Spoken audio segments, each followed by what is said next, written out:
ओम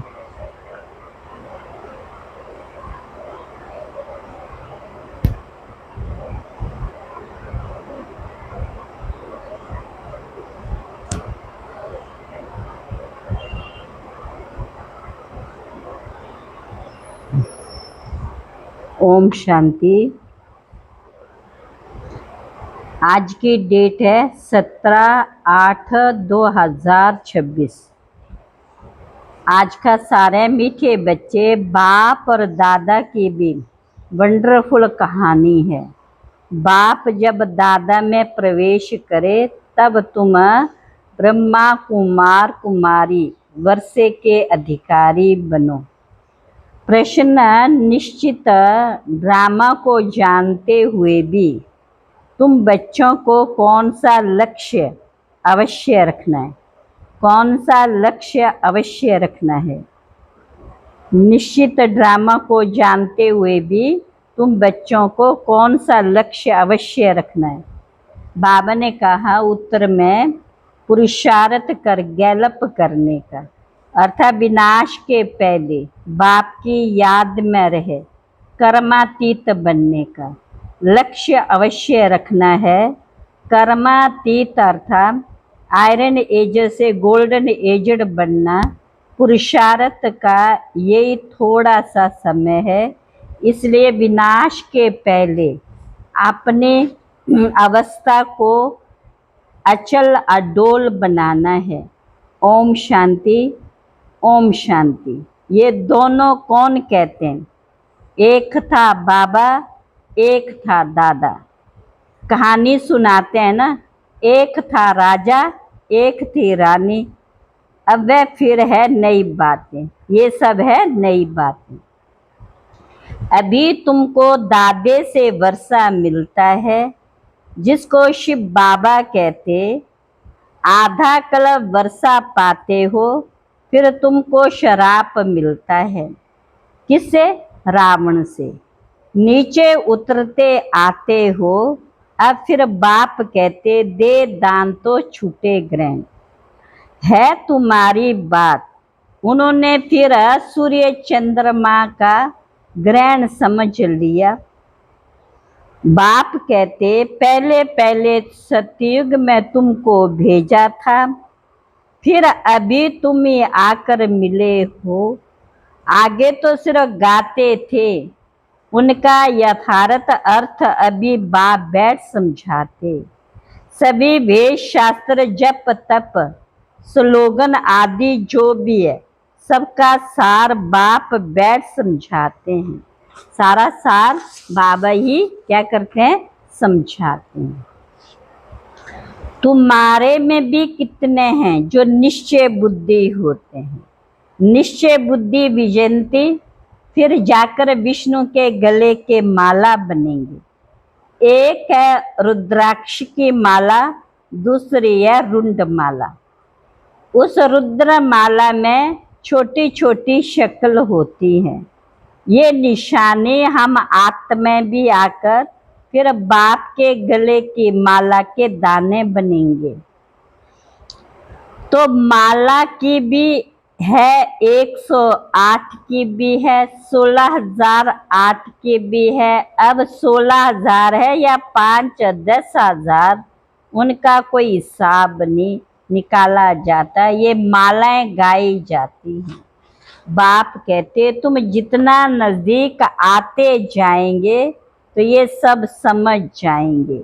जानते हो, बाबा को याद कर हमको कर्मातीत अवस्था को जरूर पाना है। अभी तुम संगम पर राजयोग सीख रहे हो। इस संगम को कल्याणकारी युग कहा जाता है। संगम कई गायने गंगा सागर का मेला दिखाते। वह सब है भक्ति मार्ग का। ये है ज्ञान सागर। ज्ञान सागर से निकली हुई ज्ञान गंगाएं। तो बाप कहते मन मना भव, बाप को याद करना है। शिव भगवानो वाच्य, भगवान की महिमा में और देवताओं की महिमा में बहुत फर्क है। तो बाबा ने कहा उनका जन्म दिव्य और अलौकिक है और किसका दिव्य जन्म नहीं गाया जाता। ये भी बच्चों को समझाया। एक होता है लौकिक बाप, दूसरा होता है परलौकिक बाप जिसको ही भगवान के याद करते, तीसरा है अलौकिक बाप। ये फिर वंडरफुल बाप है, ये फिर वंडरफुल बाप है। तुम बच्चे जानते हो बाप आए हैं स्थापना और विनाश कराने। बाप कहते तुम कर्म योगी हो, 8 घंटा तो ये सेवा करेंगे, 8 घंटा याद कर सको, इतना पुरुषार्थ करना है, मेहनत है बाप को याद करना और चक्र को समझना। तुम बच्चों को अंधों की लाठी बनना है, माना सबको बाबा का ज्ञान देना है, रोशनी देनी, सबको रास्ता बताना कि बाप को याद करो, चक्र को याद करो, सुदर्शन चक्रधारी बनो। अच्छा, मीठे मीठे सिकिला बच्चों प्रति माता पिता बाप दादा का याद प्यार और गुड मॉर्निंग। रूहानी बाप की रूहानी बच्चों को नमस्ते, रूहानी बच्चों की रूहानी बाप दादा को नमस्ते नमस्ते नमस्ते। धारणा के लिए मुख्य सार, पहली पॉइंट है कम से कम 8 घंटा याद में रहने का पुरुषार्थ करना है, अचल अडोल रहना है। दूसरी पॉइंट है ये ड्रामा बिल्कुल एक्यूरेट बना हुआ है, इसलिए किसी पर भी नाराज नहीं होना चाहिए, निश्चय बुद्धि बनना है।